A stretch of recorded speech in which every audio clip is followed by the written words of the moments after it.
Essa manhã nós iniciaremos uma série de exposições.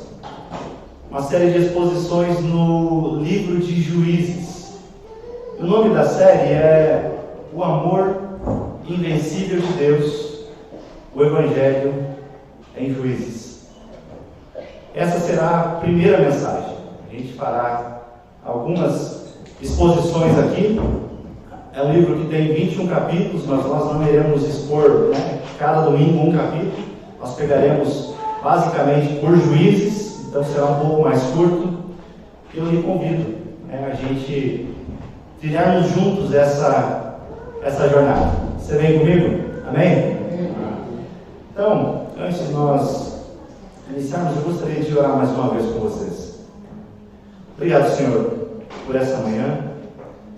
Obrigado pela tua igreja reunida. Agora nós te pedimos, Pai, abre o nosso entendimento, o nosso coração, inflama, Senhor, o nosso coração pela tua presença, pela tua palavra, e que nós possamos entender aquilo que o Senhor deseja para nós nesta manhã.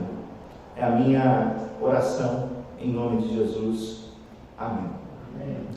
Os irmãos, essa noite para mim foi um pouco difícil.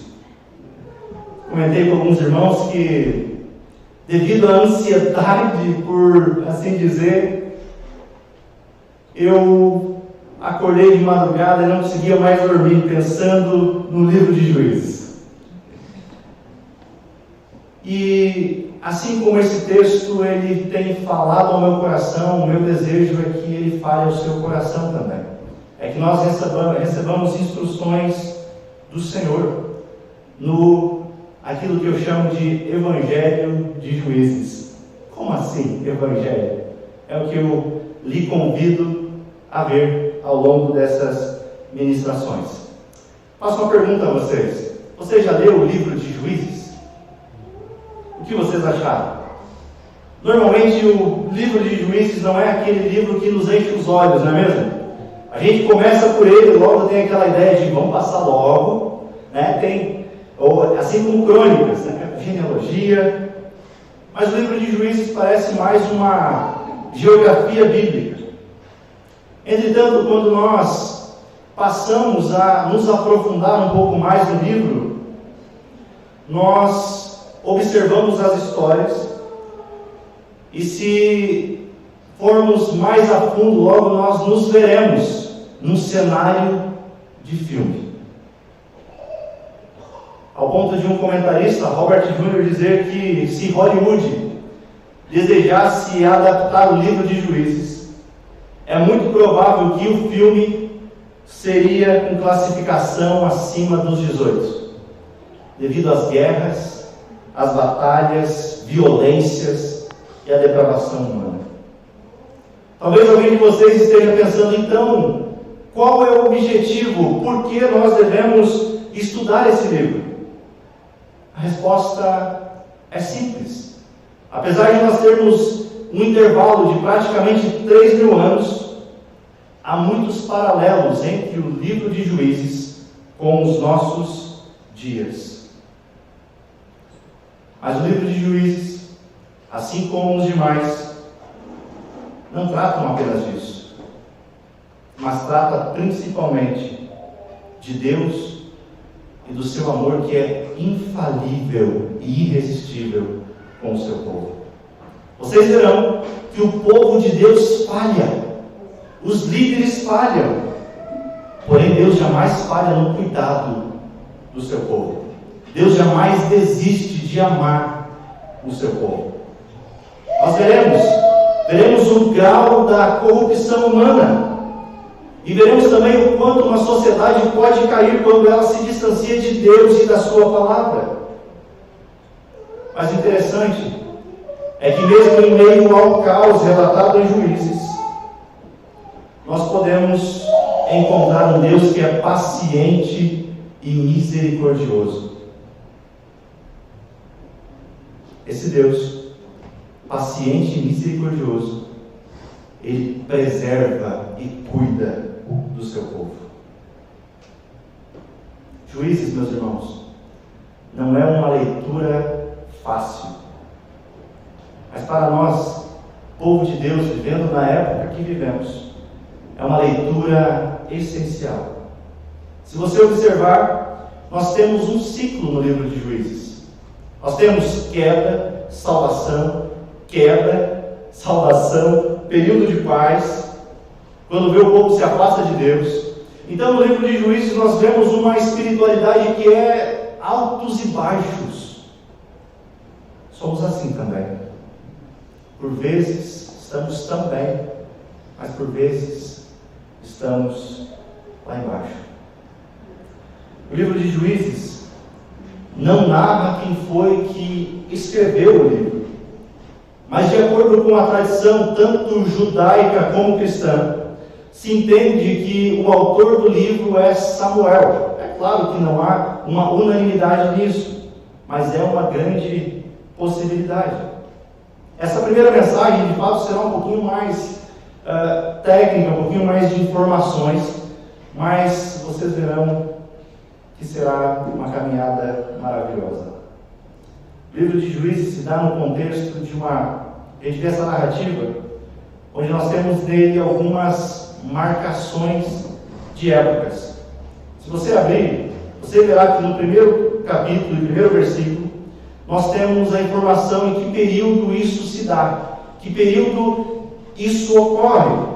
E ele diz que é após a morte de Josué. E o livro, no capítulo 21, encerra dizendo que não havia rei em Israel. Portanto, nós temos aqui uma datação de quando isso ocorreu. Nós estamos entre dois personagens. Estamos entre Josué e Saul. É nesse âmbito, nesse contexto, que ocorre esse período dos juízes. A narrativa se dá dessa forma. De que maneira? Deus libertou seu povo do Egito sob a liderança de Moisés e conduz o povo até as portas de Canaã. Mas é o sucessor de Moisés, Josué, que conquista a terra. E agora nós temos a informação que morre Josué. A nação perde o seu líder e eles passam a viver agora um declínio espiritual. Devido ao pluralismo religioso da época, os israelitas tinham que escolher diariamente entre servir ao Deus Todo-Poderoso ou então servir aos falsos deuses. O que acontece? O povo começa a fracassar na sua tarefa. Eles começam a fazer aquilo que parecia ser certo aos seus próprios olhos. Então o que ocorre? Deus levanta juízes para libertar o povo da opressão dos inimigos e para conduzi-los novamente à adoração ao único e verdadeiro Deus. É por isso que eu digo que o livro de Juízes está carregado de evangelho. Pois vemos que, de forma incansável, Deus derrama a sua graça. E mesmo o povo fracassando, Deus não fracassa. Meus irmãos, assim como esse povo, nós também vivemos num mundo de vários deuses. A nossa sociedade não é fundamentada de forma diferente do período, da cultura dos juízes. O pastor Tim Keller escreve que nós temos na nossa cultura um conjunto de ídolos, rituais e templos, onde constantemente nós somos tentados por falsos deuses. E ele diz, quer sejam deuses da beleza, do poder, do dinheiro, do sucesso. Sabe por quê? Porque o coração humano, ele é uma fábrica de ídolos. E por vezes nós colocamos as coisas que são boas em um pedestal e nos prostramos a elas. Não tem problema você querer ser belo, cuidar de você, da sua saúde, é bom. Nós somos a habitação do templo, a habitação do Espírito. Não tem problema você buscar conquistar dinheiro e ser bem sucedido. Não tem problema. O problema está quando essas coisas se tornam um Deus para você. Não notamos, mas um falso Deus, um ídolo, pode ser qualquer coisa que seja mais importante do que Deus em nossa vida. qualquer coisa que absorva mais atenção, qualquer coisa que absorva mais o seu coração do que o próprio Deus, é um ídolo. E como o coração humano ele é tendencioso, nós temos essa tendência de fazer o quê? Pegar coisas que são boas, coisas que Deus nos dá, e transformá-las em ídolos. Pode ser a família, pode ser os filhos, pode ser a carreira, o dinheiro, as conquistas, pode ser um relacionamento amoroso. Um ídolo é qualquer coisa que você olhe e diga: se eu tiver isso, então a minha vida será feliz. Para eu ser realizado, eu preciso disso ou daquilo. Cuidado, meu irmão. Isso é um ídolo, é um falso Deus. Se alguma coisa se torna mais importante que o próprio Deus para a sua felicidade, para que você encontre a sua identidade, para que você encontre o sentido da vida, então você está prostrado diante de um ídolo. O povo de Juízes também estava diante de muitos deuses. Se nós fizéssemos um resumo do livro em poucas palavras, nós poderíamos dizer que o livro de Juízes se resume com o povo sendo controlado por as suas paixões, pelos seus desejos, pelo seu coração, pelos seus amores. Por isso, aquele povo necessitava de um libertador. Assim como eles, nós também necessitamos de um defensor para lutar as nossas batalhas. Um líder para garantir a herança que foi dada e conquistada por Deus. E é Ele quem nos conduzirá com segurança pelo caminho da verdade. E esse libertador é Cristo. Hoje, damos início a essa jornada. Eu já gostaria de entrar no texto com vocês. Abra sua Bíblia no livro de Juízes. Nós veremos o capítulo 1 e parte do capítulo 2 até o versículo 5. É claro que, por amor aos irmãos, eu não farei a leitura completa, senão a gente demandaria muito tempo, mas eu quero lhe convidar a permanecer com a sua Bíblia aberta, onde nós irei citando alguns versículos e nós iremos examiná-los. E antes de nós prosseguirmos, eu quero lhe fazer um pedido, se possível, que durante a semana você faça a leitura de Juízes. Não precisa ser o livro completo, não, mas pode ser o capítulo 1, 2 e 3. Para a próxima semana vocês estarem também habituados e entenderem um pouco mais aquilo que nós falaremos nesta manhã. Amém? Então, nesse primeiro capítulo, nós veremos alguns sucessos, mas também nós veremos perdas de 9 tribos de Israel. O primeiro capítulo, nós podemos fazer a divisão em duas partes. A primeira parte nos mostra a vitória de 2 tribos.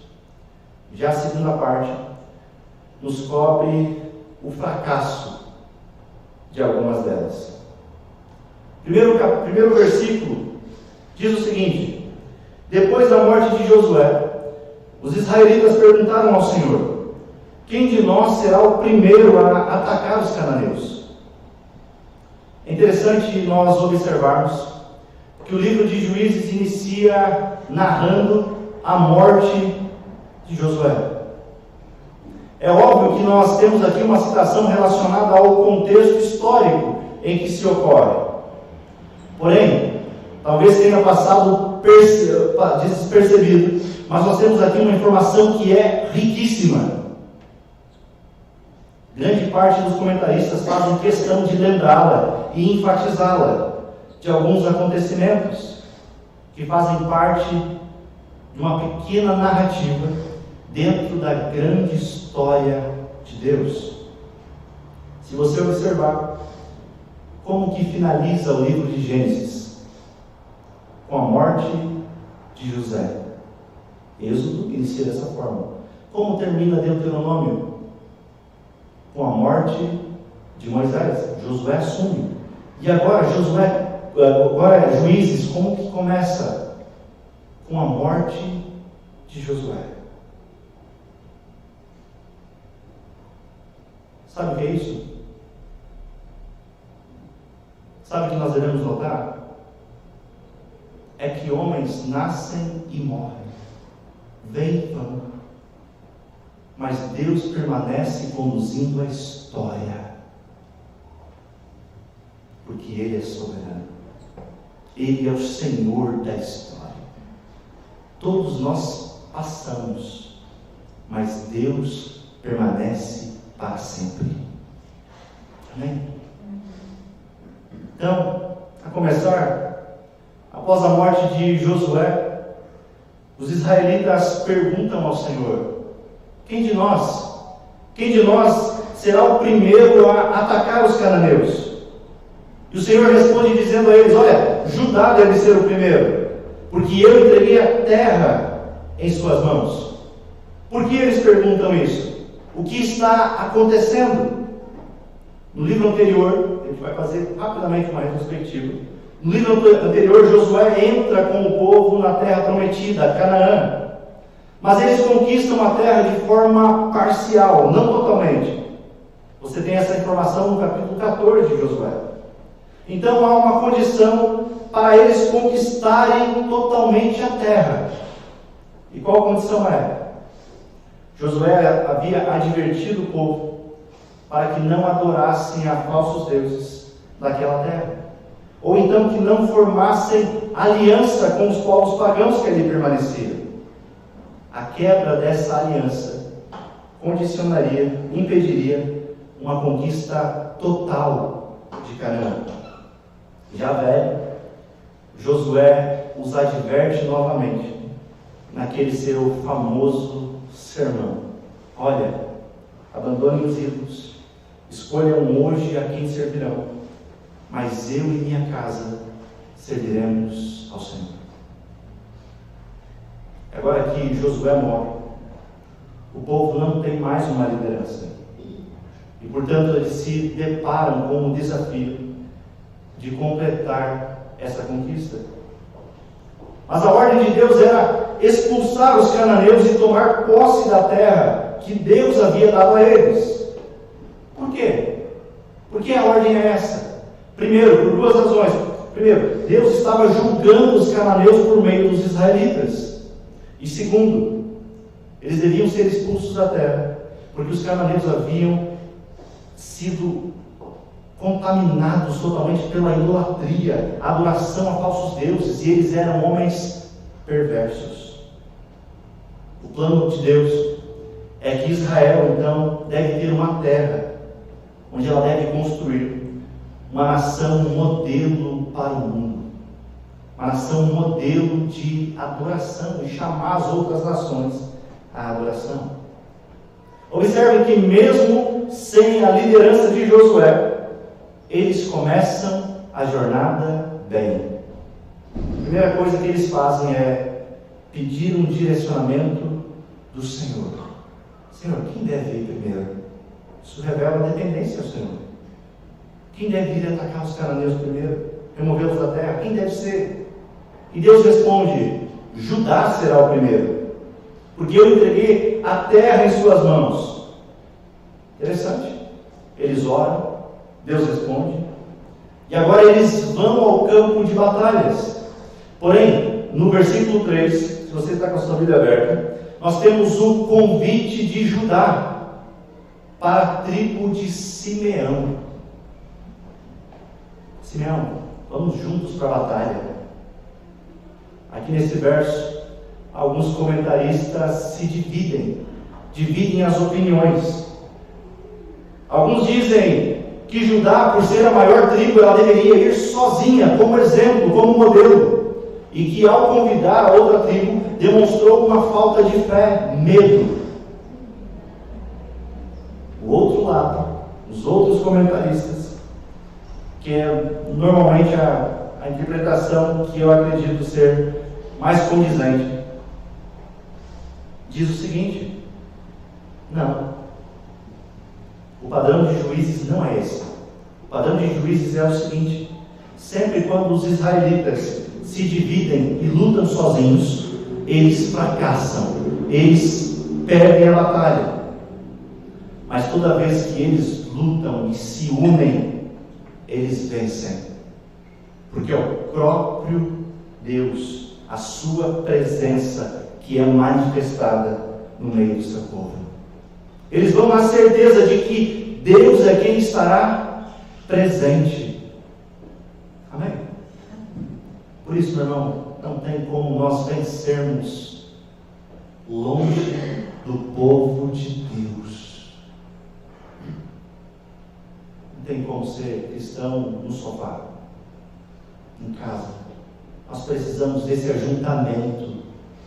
É aqui onde nós nos alegramos uns com os outros. É aqui onde nós choramos. É aqui onde nós confessamos nossos pecados, confessamos os nossos problemas. É aqui onde nós aconselhamos uns aos outros. E eles vão na certeza de que Deus estará presente. Eles vão à batalha. E o versículo 4 diz que Judá foi e guerreou. E o que acontece? O Senhor entrega os cananeus e os fariseus nas mãos deles. Inclusive, os homens de Judá capturam o rei da cidade cananita de Bezeque. E o que eles fazem a esse rei? Eles perseguem esse rei, eles capturam. E então eles cortam os polegares das suas mãos e pés. Você verá isso no versículo 6. E quem sabe a gente olha e faz aquela cara mesmo que ele me fez. Que crueldade! De fato. Nossa, que terrível! Como foram maus esses homens! Mas no versículo 7, o próprio rei entende que aquilo que haviam feito para ele era uma retribuição do próprio Deus, devido àquilo que ele já havia feito a outros. Eles vão à batalha. Eles conquistam. E o versículo 19 diz que o Senhor estava com eles. Se você observar o texto, sua leitura, vocês verão que eles conquistam a região de Bezeque, depois eles conquistam a cidade de Jerusalém, avançam e conquistam a cidade de Debir, e para finalizar, no versículo 18, eles conquistam Gaza, Ascalon e Ecrom. O que nós vemos até aqui? Nós vemos que quando Deus está com o seu povo vence. Se nós terminássemos a mensagem aqui, o capítulo aqui, nós teríamos o quê? Vitórias e conquistas. Encerrando o capítulo aqui, nossa, que maravilha, que começo! Mas acontece que nós chegamos no versículo 19, a parte B. Nós passamos a observar que a obediência desse povo era uma obediência parcial. Era uma obediência em partes daquilo que Deus havia pedido a eles.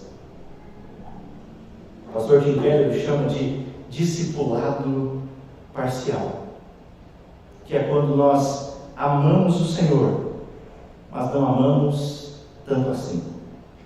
Amamos a Jesus, mas não ao ponto de me dedicar totalmente a Ele.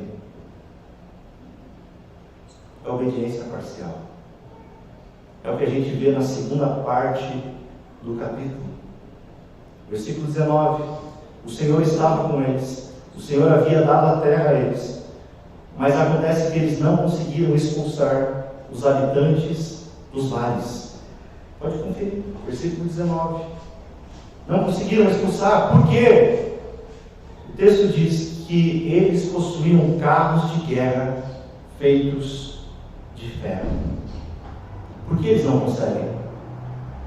Aparentemente eles não conseguem porque eles possuíam carros feitos de ferro, ou seja, eles tinham as ótimas ferramentas militares. Não, aqui não vai dar. Os instrumentos de guerra deles, não. A gente não vai conseguir. Mas interessante que Deus havia dito que havia entregado a terra nas mãos deles. Sabe o que é isso? Isso sim é medo. Isso sim é falta de fé. Eu pergunto a vocês, o que são instrumentos de guerra perto de um Deus que é todo poderoso? O que é? O que são as batalhas, os problemas da vida diante de um Deus que nos garantiu que a sua presença estaria conosco desde agora até a consumação dos séculos?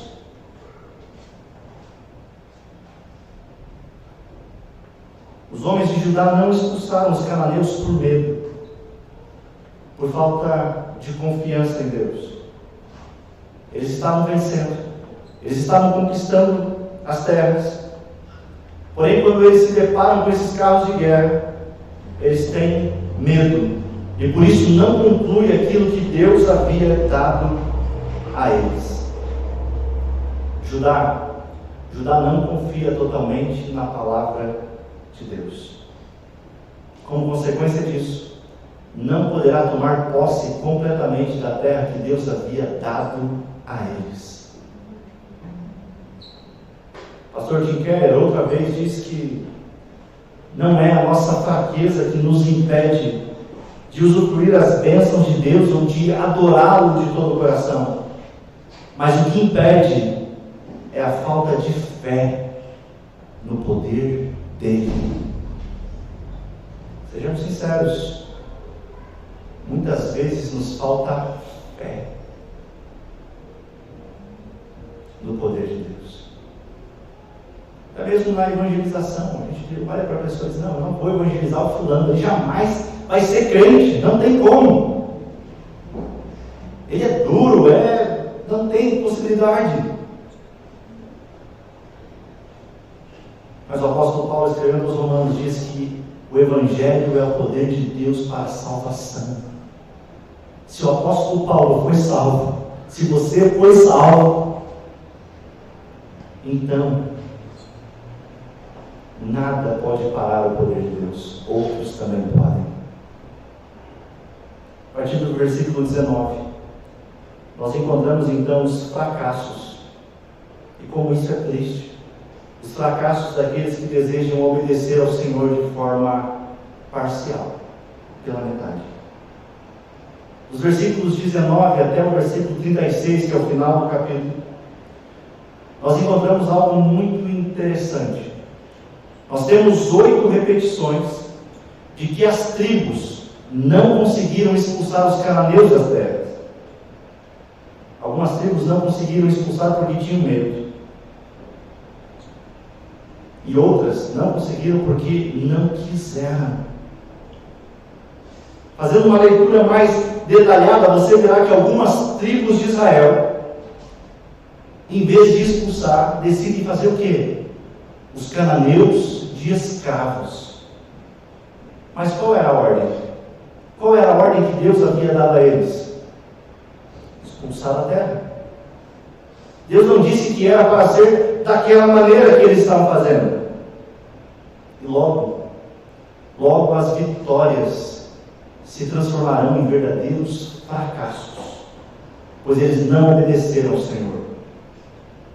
Uma obediência por partes, logo poderá se tornar em apostasia, porque eles estarão cercados de armadilhas de falsos deuses.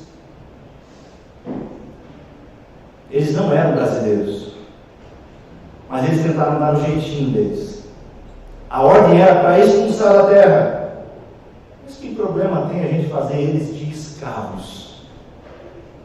Além do mais, do ponto de vista econômico, isso vai ser vantajoso para nós.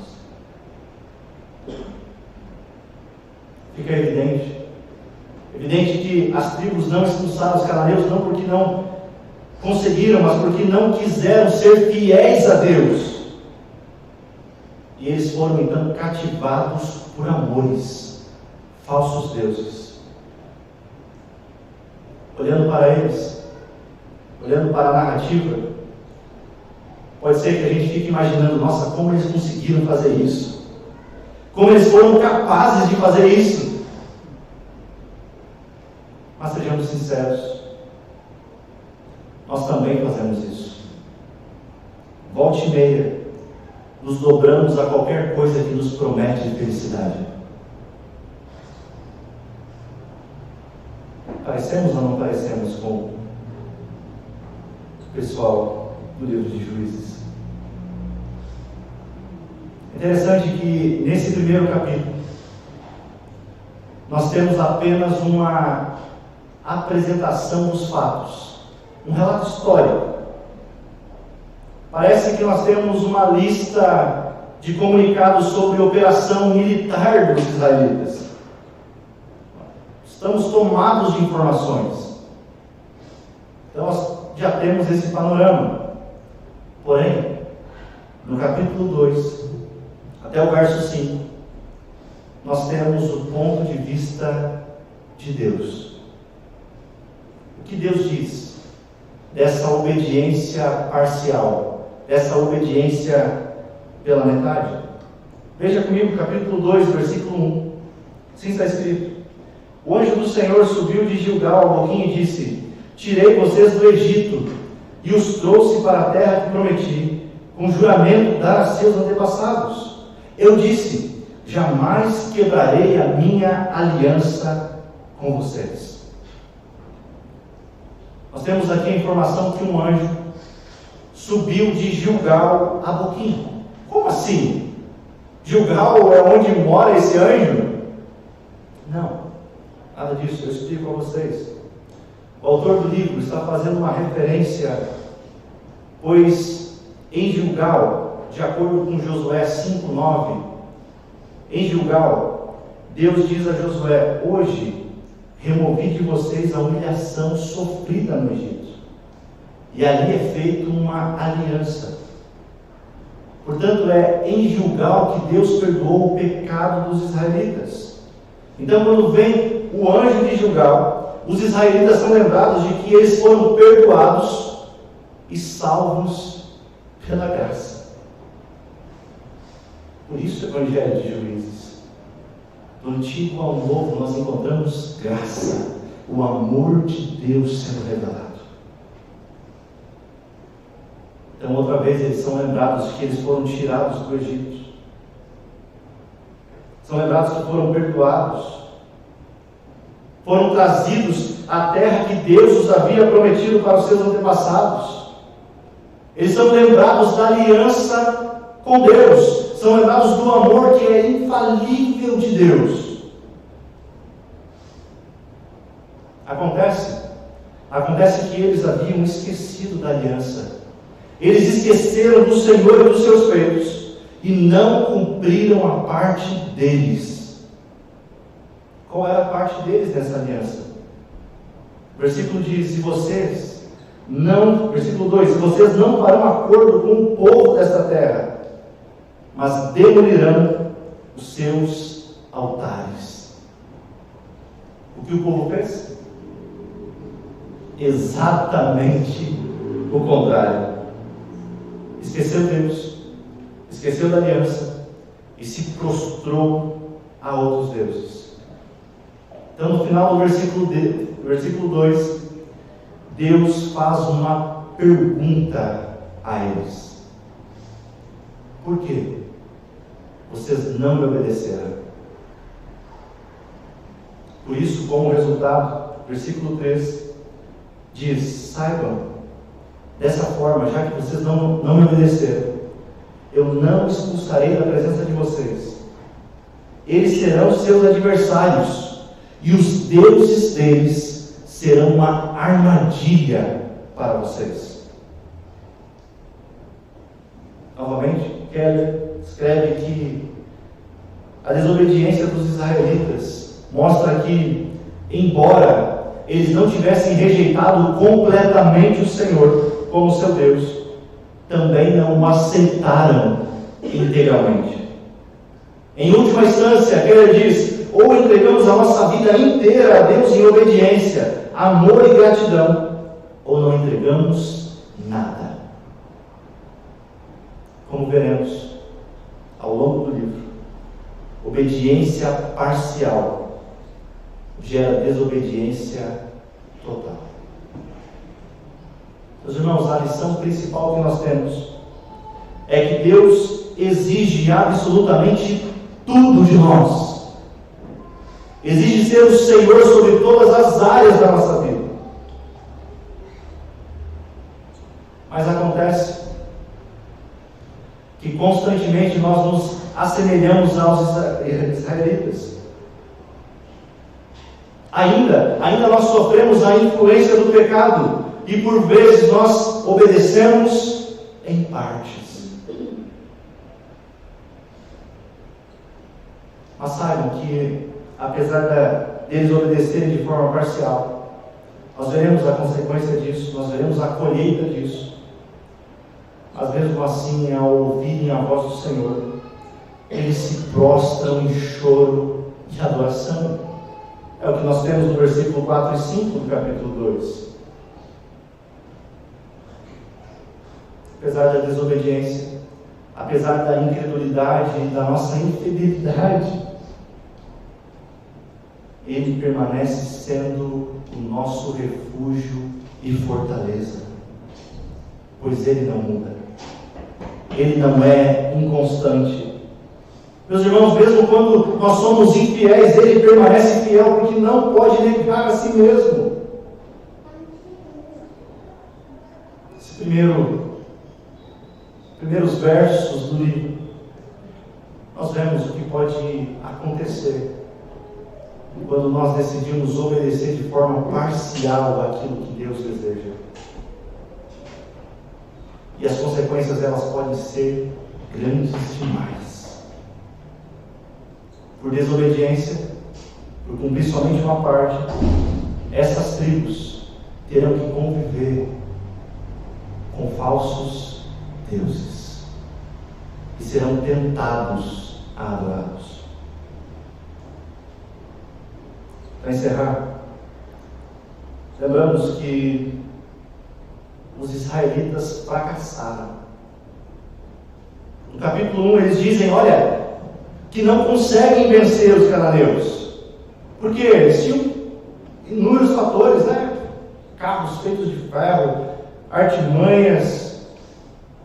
É isso que nós temos no primeiro capítulo. Mas aí vem o segundo capítulo e Deus diz a eles, vocês não conseguem ou vocês não querem? Vocês não conseguem ou vocês não querem vencer? Somos parecidos? Não somos? Diante de alguns pecados que nos perseguem, tentações à nossa volta, nós simplesmente nos acomodamos e dizemos, eu não consigo. E a pergunta dessa manhã é, não conseguimos ou não queremos? Está bom assim? Ou nós não queremos mudar? Meus irmãos, saiba que Deus está com você. E mesmo que venhamos a fracassar, Ele permanece sendo um Deus amoroso e misericordioso com o seu povo. Mas não brinque com o pecado. Pode custar tudo para você.